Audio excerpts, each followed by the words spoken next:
주말 공습기 회견 철회한 트럼프 대통령이 내일부터 이란과 협상을 다시 시작할 거라고 밝혔습니다. 호르무즈 개방 문제는 합의했고 비핵화 문제도 논의하겠다고 주장했는데요. 박원곤 이화여대 교수와 자세히 짚어보겠습니다. 어서 오십시오. 네, 안녕하세요. 네. 자, 일단 주말에 그 대공습을 경고하더니 갑작스레 보류한 배경부터 짚어보겠습니다. 이제는 그 불확실성이 사실 트럼프 대통령의 무기였는데 확실하게 이렇게 자꾸 멈춰주다 보니까 확실성을 주고 있다라는 비판까지 있더라고요. 어떻게 보십니까? 그렇습니다. 그래서 흔히들 우리가 트럼프의 타코라는 얘기가 다시 회자되고 있는데요. 트럼프 always chickens out이라 해갖고 중대한 결정을 하겠다라고 선포를 해놓고 마지막에 이렇게 하지 않는 그런 경향이 이번에도 보였다. 근데 이번에는 뭐 우리가 조금 더 상황을 확인해야 되긴 합니다만 일단 이란과 미국에서 나오는 얘기가 좀 다르긴 하죠. 네. 미국 입장에서는 카타르가 중재해서 현 전쟁에서 가장 핵심이고 중심인 것은 결국 호르무즈 해협의 통행권인데 그 부분에 대해서 진전이 있고 또 이란이 거기에 대해서 일종의 동의를 했다. 이제 이것이 트럼프와 미국에서 나오는 얘기고요. 또 사우디아라비아가 일정 수준 만류를 했다라는 얘기도 들립니다. 왜냐하면 트럼프가 그간 준비했던 것은 2차 세계대전 이후에 최대치의 그런 이란에 대한 공습, 그 이란의 모든 유조 원유 시설을 포함한 일반 민간 시설을 다 포함한 그런 공습을 이스라엘과 준비를 하고 있었기 때문에 만약 그렇게 된다면 이것은 어쩔 수 없이 중동 전역에 대한 확전으로 이루어질 수밖에 없고 이런 상황을 스스로가 또 만약 트럼프가 한다면 이것은 당연히 중간 선거나 전체 원유가를 올려서 여러 가지로 불리한 그 국면이 진전될 수 있다라는 것을 판단하고 있었기 때문에 일단은 중지했다라고 판단이 됩니다. 예. 미군의 미사일 재고 부족에 대한 우려도 있다라는 그런 분석도 있습니다만 동시에 또 중국의 대만 침공 우려가 커지고 있다라는 얘기도 외신에서는 있더라고요. 이것도 영향을 줬을까요? 그렇습니다. 두 가지가 다 연계된 문제인데요. 왜냐하면 벌써 전쟁이 뭐 5달 이상을 넘어가면서 미국이 여전히 전쟁을 수행할 만한 능력은 있습니다. 근데 문제는 미국이라는 국가가 중동 지역에만 한정된 것이 아니라 전 세계에 다 이렇게 전진 배치된 미군들을 유지하고 있으면서 핵심 분쟁에 다 대비를 하고 있죠. 특히 트럼프 행정부 이전부터 미국이 사실은 가장 중시하는 것은 인도 태평양 지역의 중국 견제입니다. 그래서 좁혀서 말씀드리면 결국 대만 해협의 문제인데 만약에 여기서 이 중동 전쟁을 계속 더 끌고 간다면 미국이 갖고 있는 자산, 방금 말씀하신 미사일이라든지 특히 방어망에 필요한 요격 미사일 같은 경우에 이것이 빠르게 더 소진될 수 있고 그렇다면은 이것은 인도 태평양 지역에 있는 그런 인도 대만이라든지 그런 지역에 대한 방어 능력도 약해질 수밖에 없는 그런 상황으로 진전이 될 수 있기 때문에 전체적으로 세계의 전략을 생각하는 미국의 입장에서는 이 부분에 대해서도 상당 부분 부담을 가질 수밖에 없다. 그렇기 때문에 예를 들어서 미국의 중부사령부 같은 경우에는 이번 중동 전쟁을 계속하면 어려움이 있다. 이게 시작이 된 거가 이렇게 된 것이 처음에 우리가 2월 28일 전쟁의 시작을 처음 봤습니다만 미국이 이 전쟁을 트럼프 행정부, 특히 트럼프 대통령이 이 전쟁을 그렇게 장기 전쟁으로 보질 않았습니다. 그 당시에도 얘기가 나왔습니다만 빠르면 3일, 뭐 길어야 한 4주 정도 간다 얘기를 했는데 5달이 넘어가다 보니까 그간의 준비가 제대로 돼 있지 않았고 그리고 이미 갖고 있던 여러 가지 그런 미사일이라든지 유격 미사일들이 많이 소비가 되는 이런 상황이었고 또 더불어서 이란이 계속 버티기를 하니까 이 전쟁이 계속해서 일종의 그런 소모전으로 끌어가는 상황에 제대로 대비를 하고 있지 못했던 것이죠. 그렇기 때문에 미국의 전략가나 사령부 같은 경우에는 이런 전체적인 부분이 미국의 대비 태세에 전 세계 대비 태세에 대한 약화로 이어질 수 있다라는 우려를 표명하고 있다라고 생각합니다. 예. 그렇다면 이제 트럼프 대통령이 얘기하는 그 새로운 합의라는 것이 어떻게 진척이 될 것인가 짚어보겠습니다. 일단 이란은 이런 합의에 대한 내용 자체를 교류를 한 적이 없다라고 지금 부인을 하고 있습니다만 트럼프 대통령은 호르무즈 개방에 합의를 했다 이렇게 얘기를 했거든요. 정말 호르무즈 관련해서 어떤 얘기가 오갔을까요? 그 이란과 미국이 나오는 서로 간의 그 입장을 보면은 굉장히 다릅니다. 네. 그러니까 미국의 트럼프 대통령 같은 경우에는 일종의 과대 포장을 하는 계속 그런 모습이 보이고 있고 또 이란은 반대로 최소 인정만 하고 있는 그런 모습이 있거든요. 아마 그 진실은 그 중간에 어느 정도 있다. 그래서 현재까지 밝힌 내용들을 보면 일단 호르무즈 해협에 대해서 일정 수준 이란과 미국 사이에 물론 카타르나 이제 다른 국가들이 중재해서 얘기가 되고 있다라는 것은 확인이 됩니다. 지금 화면에 나오는 것처럼 이란도 이제 오만과 호르무즈 해협 관리 협의의 막바지에 대한 상황에 있다. 그러니까 일정 수준의 호르무즈 해협에 대한 논의가 이루어지고 있다라는 것을 인정한 부분은 있거든요. 근데 다만 트럼프 대통령은 처음에 MOU를 맺고 6월 달에 종전을 얘기할 때부터 이 전체적인 그 호르무즈 해협의 완전한 통행, 자유로운 통행을 얘기를 했었고 이란은 여전히 그 입장을 전혀 수정하지 않고 자신들이 통제권을 갖는다라는 것을 계속 얘기하고 있기 때문에 예. 거듭 말씀드립니다만 이번 전쟁이 처음 시작은 뭐 2월 28일 날 미국이 명백하게 이란의 핵 위협이라는 것을 갖고 시작을 했습니다만 지금 진행되고 있는 여러 가지 상황을 보면 핵 위협은 사실상 얘기가 되지 않고 있고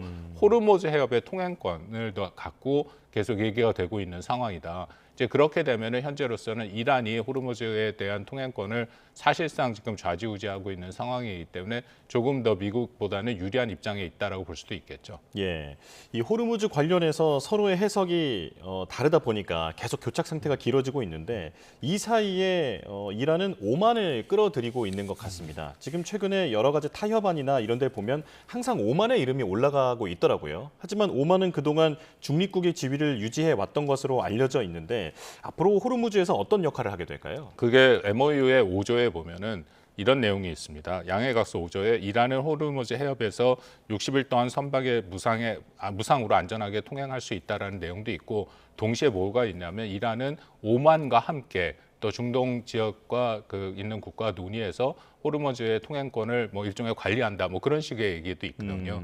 그렇기 때문에 양쪽에서 다 해석이 달라지고 있는 거고 또 오만의 입장에서는 뭐 왜냐하면 호르무즈 해협이 우리가 뭐 많이 봤습니다만 지도를 이란과 오만 사이를 지나가는 거지 않습니까? 네. 그러니까 이란의 입장에서도 일정 수준 오만의 협의가 또 합의가 필요한 것이고 동의가 필요한 것이고 또 오만의 입장에서도 이란과의 그런 관계가 중요하다. 근데 오만의 입장에서 말씀을 드리면 이것은 일종의 뭐 이란이 얘기하는 것에 동조가 한다기보다는 일종의 관리의 모습을 보이고 있다. 예. 일단 방금 말씀드린 것처럼 지리적으로 워낙 붙어 있기 때문에 뭐 오만의 입장에서는 이란과 뭔가 협의를 통해서 이것을 합의를 이뤄내지 않으면 굉장히 어려운 상황에 놓일 수밖에 없다라는 현실적인 문제가 있고요. 또 그간의 오만은 중재국으로서의 또 위치를 갖고 지위를 갖고 움직이고 있었습니다. 그렇기 때문에 일정 수준 어느 편을 들지 않는다. 그러니까 그것이 마치는 지금은 조금 더 이란의 편을 드는 모습처럼 보일 수도 있는 것이고요. 예. 또 그렇게 될 수밖에 없는 게 이란의 그런 체면을 세워줘야 그래야 오히려 호르무즈 해협의 안전 통행이 가능해지니까 이제 그런 면도 오만은 고민을 하고 있다라고 판단이 됩니다. 예, 오만도 어느 편을 든다기보다는 상당히 곤란한 상황이다라고 이해가 되는데요. 자, 이런 가운데 호르무즈 입구에서 또 유조선 피격 사건이 발생했습니다. 이제 문제는 혹시 우리나라도 여기에 어떤 역할을 해야 하는 것 아니냐, 목소리가 또 강해질까 봐 이게 염려가 되는데 우리나라의 그 다국적 호위함 투입 얘기가 나오더라고요. 어떻게 전망하십니까? 유조선 피격은 이건 대표적인 일종의 회색지대죠. 회색지대 전략으로 볼 수 있습니다. 왜냐하면 우리 남우호도 피격이 됐습니다만 이란이 끝까지 인정하지는 않지 않았습니까? 예. 그러니까 이런 식으로 자신들이 사실상 공격을 했다라고 판단이 되는데 공격을 해놓고도 인정하지 않는다. 공격을 했다라는 것 자체로 호르무즈 해협의 통행은 일단 제한될 수밖에 없죠.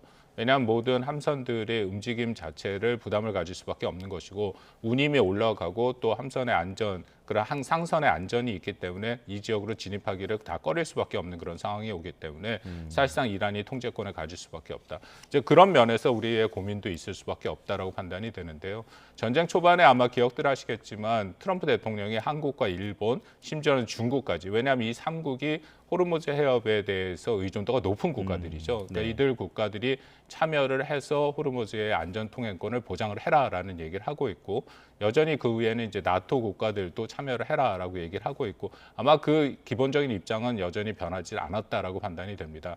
그래서 한국이 과연 여기 참여를 할까에 대해서는 굉장히 어려운 문제고요.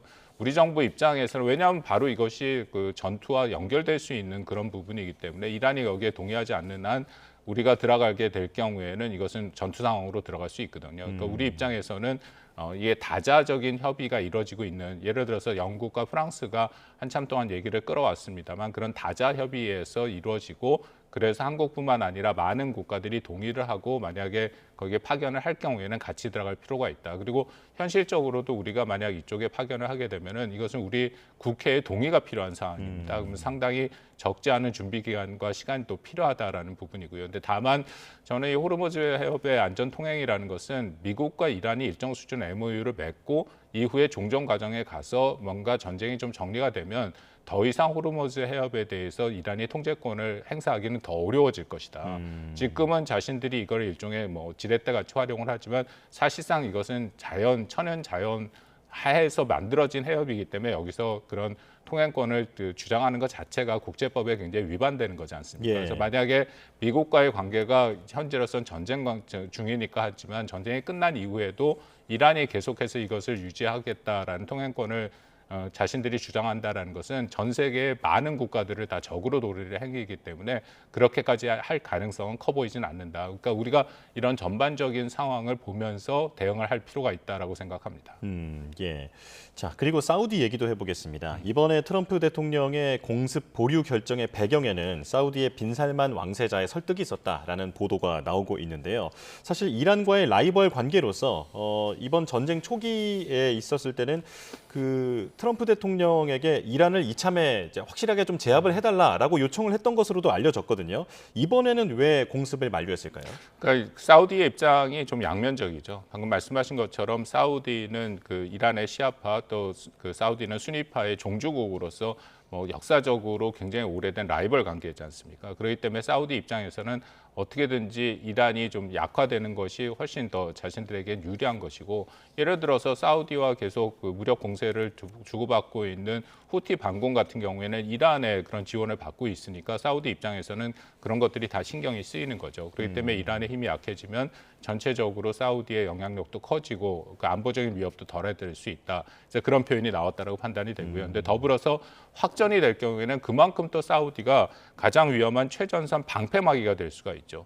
왜냐하면 뭐 이미 봤습니다만 이란이 만약 미국이 강력한 공습을 한다면 주변국을 공격하는데 제1 대상 중에 하나가 사우디. 그러니까 리야드 같은 경우에도 공격을 받았고 그 사우디에 있는 여러 가지 그 뭐 정유 시설도 공격을 받고 있는 그런 상황, 공격을 받고 있는 그런 상황이기 때문에 만약 이런 상황이 그 전개가 된다면 자신들에게 굉장히 불리하게 작동할 수밖에 없다. 또 사우디는 이전에 한번 그 좋지 않은 기억이 있었습니다. 2019년에 후티가 그 아람코의 석유 시설을 공격을 했을 때 그 당시에도 미국이 여기에 대해서 어떤 대응을 하지 않았거든요. 그렇기 때문에 만약에 확전이 돼서 사우디가 공격을 받는다면 과연 미국이 어느 수준에서 여기에 대해서 방어막을 쳐줄 것인가에 대한 의구심도 가질 수밖에 없다라고 판단이 됩니다. 그렇기 때문에 확전을 원치 않는 것은 분명한 것이죠.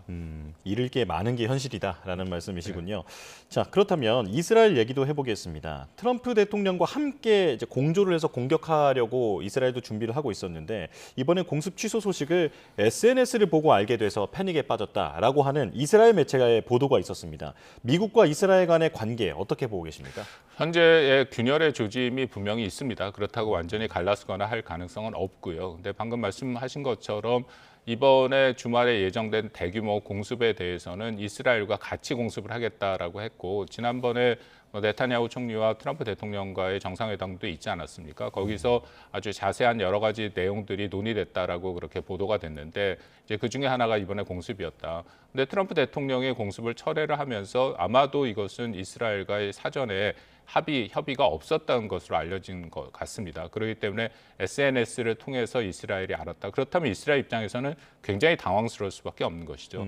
전쟁이라는 것, 공습이라는 것이 그렇게 말처럼 하루 만에 모든 것이 준비가 끝나고 하고 그런 것이 아니라 상당 기간 다 작전 계획이 있고 거기에 동원이 되고 거기에 필요한 모든 물자들이 다 준비가 된 상태이고요. 일정 수준 넘어가면 그것을 다시 철회하기도 어렵습니다. 네. 이제 그런 무리수까지도 들 수밖에 없는 상황을 아마도 트럼프 대통령이 알고 있었음에도 불구하고 이란과 이스라엘과 사전에 협의를 하지 않았다라는 것은 그만큼 이스라엘 입장에서는 굉장히 당황스러울 수밖에 없는 것이고요. 큰 전쟁의 국면에서도 봐도 이스라엘 같은 경우에는 어떻게든지 이번에 이란과의 전쟁을 통해서 이란의 능력을 확실히 약화시키는 것을 원하고 있고 그래서 이스라엘에서 나오는 여러 가지 것들의 내용을 보면 계속해서 이란에 대해서 이란이 이전과는 다르게 다시금 재빠르게 그런 자신들의 미사일 능력을 다시금 회복하고 있다라는 그런 얘기가 나오고 있거든요. 그래서 이번 기회에 확실하게 이란을 제압을 하고 싶었는데 SNS를 통해서 또 그러니까 뭔가 대화로 넘어가니까 그런 거에 대한 이스라엘의 그런 뭐랄까요? 여러 가지로 불편함은 분명히 있을 것이다라고 판단이 됩니다. 예. 그럼 마지막으로 가자지구 전망에 대해서도 짧게 여쭤보겠습니다. 평화 협상이 좀 진척이 있는가 싶더니 지금은 계속 다시 이스라엘의 공습이 이어지고 있더라고요. 어떻게 전망하십니까? 그 부분은 저희가 좀 봐야 될 것 같습니다.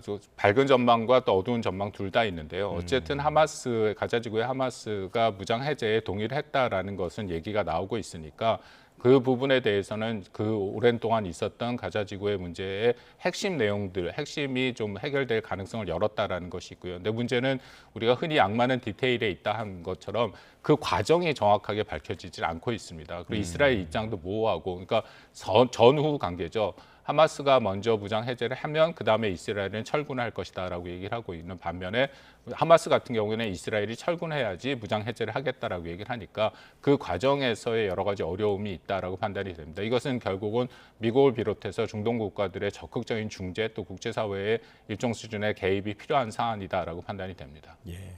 뭐 하나 확실한 게 없는 상황인 것 같습니다. 여기까지 설명 듣겠습니다. 박원곤 이화여대 교수와 함께했습니다. 고맙습니다.